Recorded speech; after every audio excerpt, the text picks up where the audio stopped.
So yes, we've all been suffering. New players are breaking the rules. I think we've all felt that. The war on talent is raging as never before. And for those that are growing, the few that are finding rapid growth, actually they're really struggling to deal with the impact of that growth on how they treat their people, on their corporate culture, as we see a greater call for transparency of corporate culture in the world. And everybody, whether you're a marketeer, a business or brand owner, or just a consumer, because of course, let's not forget, we are all also consumers, that we have a new demand on the brands and businesses in the world to do right by people, by society, and for the planet. And this is something that is a dynamic that we've seen with strength like never before. And it's for all those reasons that we've decided that it's the right time to build a new framework for growth.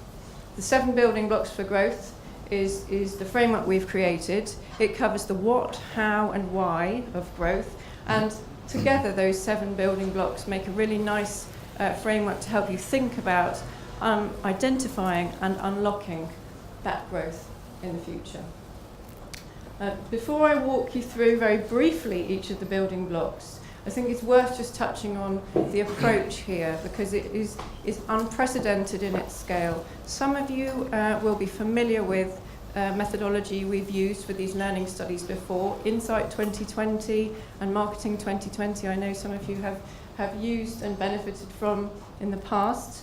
This follows a similar approach in that it looks at what sets overperforming businesses apart from underperforming businesses when it comes to growth. But what's different here is the scale of this, because it's much, much bigger. It's the biggest piece of work in this area that we've done as Kantar and as WPP. Not only have we spoken in depth, at least an hour, with each of more than 500 leaders in organisations today. We've also done a quant survey with over 1,500 respondents. We've used AI to analyse everything that's ever been written about growth in the last 6 years. And one of the most fascinating things for me, and I'll touch on a couple of the data points, but through working with one of our partners in this, LinkedIn, we've done some really interesting behavioural analytics on the networks that people have. And I'll share that with you in a minute. We've also got some incredible partners that you can see there, and a diverse advisory board. Some of you have been part of that, some of you very central to that, in the room here right now. So, the 7 building blocks. I'm going to do 5 of these building blocks very briefly, and I'm going to go into a bit more detail on 2. And these 2 are the ones that really frame the discussion and the panel discussion that Jonathan will be hosting in a minute. The first of the building blocks is abundant markets. And abundant markets is really where we see overperformers redefining the market they're in so that there are much smaller fish in a much, much bigger pond. Okay, Adobe's a great example of that. They were in the market of PDF creation 10 or 15 years ago, and they've redefined the market they're in to be the market of marketing solutions. They're in the marketing solutions market by thinking completely differently. They bought Omniture, now the work they're doing with Marketo, they have completely reframed the market they're in to create a hunger and abundance of opportunity for growth. The second building block is called multiple models. This is about how we see overperformers really focusing on developing and leveraging different business models to grow. Okay, it's an ability to play, as we say, checkers and chess at the same time, or if you're British, chess and drafts. But it's about being able to do multiple different models at the same time. It's why Coke bought Costa Coffee, and then a month later PepsiCo bought SodaStream, for example. Different routes to market, different consumers, different models in which to grow. The third building block is called evolving experiences. This is about taking a much more holistic and continually evolving view of the experiences you're creating for customers. Spotify does this really brilliantly. They're continually pushing the boundaries of what they're providing for us as consumers. This is about optimizing the existing relentlessly and restlessly, at the same time developing the new. It's really nicely summed up by Jeff Bezos, who invited his organizations and talked to his shareholders about embracing the always beautifully dissatisfied. That's what evolving experiences is about. Anticipative organization is about taking a much more fluid approach to the way that you attack opportunities. What we see is overperformers win wars through micro battles. It's the reason that we've got, if you had noticed, the image behind the building blocks. Anyone know what that is? Can you tell? It's a mimation of swallows. Because we see overperformers behave like a mimation of swallows. They don't worry about races, about who's responsible, accountable for what. They create fluid teams. They bring people in and out to tackle micro battles and then disband when that job is done. And those teams are really cross-functional. They're focused on and taught to be as entrepreneurial as they can. If you have time, look up Hire. It is a Chinese electrical manufacturing business, huge in that part of the world. And what they've done to create an anticipative organisation which is flat, fluid, and entrepreneurial from top to bottom is really impressive. Whole-brained, the last of the ones before I go into a little bit more depth. Maybe I'll take a breath at that point. Whole-brained is where we see overperformers focusing on data and analytics, because of course we hear that everybody wishes they had better data and analytics. But overperformers not only focus on that, but really on bringing creativity in alongside that data and analytics. And they look at that by bringing and hiring talent that has a whole brain, left and right brain if they can. Now we know there's a war on talent, so if they can't find it in one individual, it's about the teams they bring together, making sure there is both an analytical mind and a creative mind in that. And then the final two, the two that really set the scene, I think, for the discussion that is to follow. Open culture for a start.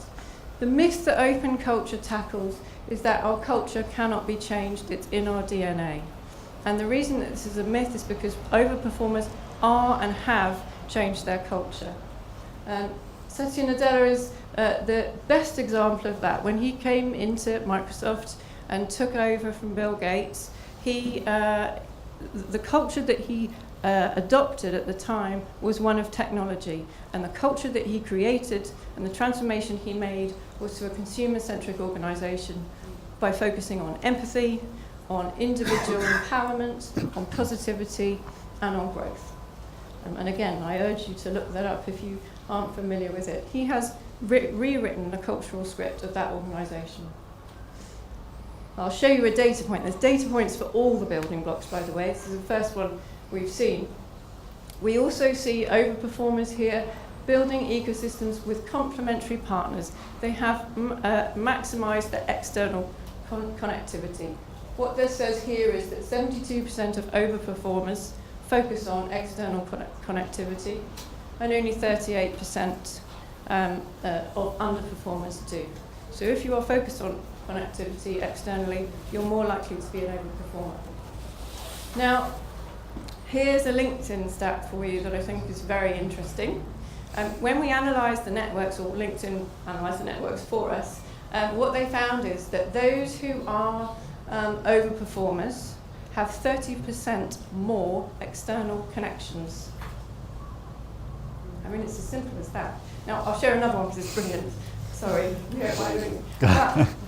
To the previous point, okay, the cultural change I was just talking about before, we also saw that overperformers, the leaders of overperforming businesses, had nearly 6 times more connections with the junior people in their organisation.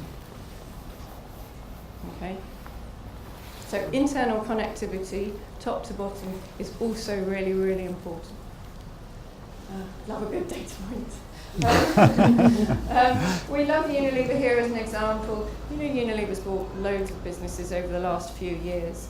And they have kept the founder of every single business inside their organisation. None have left.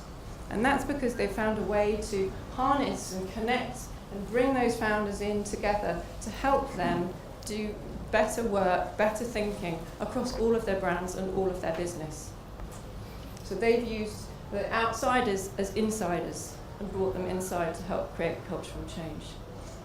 The last point on this one before I move on to the final building block is this point, which is something we've, no doubt you will have talked about many, many times, about diversity. But this is not just about diversity in the business at large. This is about diversity of a very specific group within the organisation, the diversity of strategic decision makers. Because we know that overperformers are much more able to bring diversity to strategic decision making. So make that a priority, please, in your business at that level. Finally, humanised growth.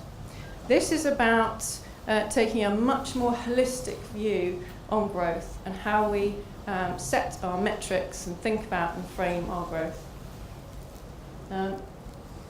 When we talk to lots of people, we heard here them talk about the fact that their objective was to boost profitable growth.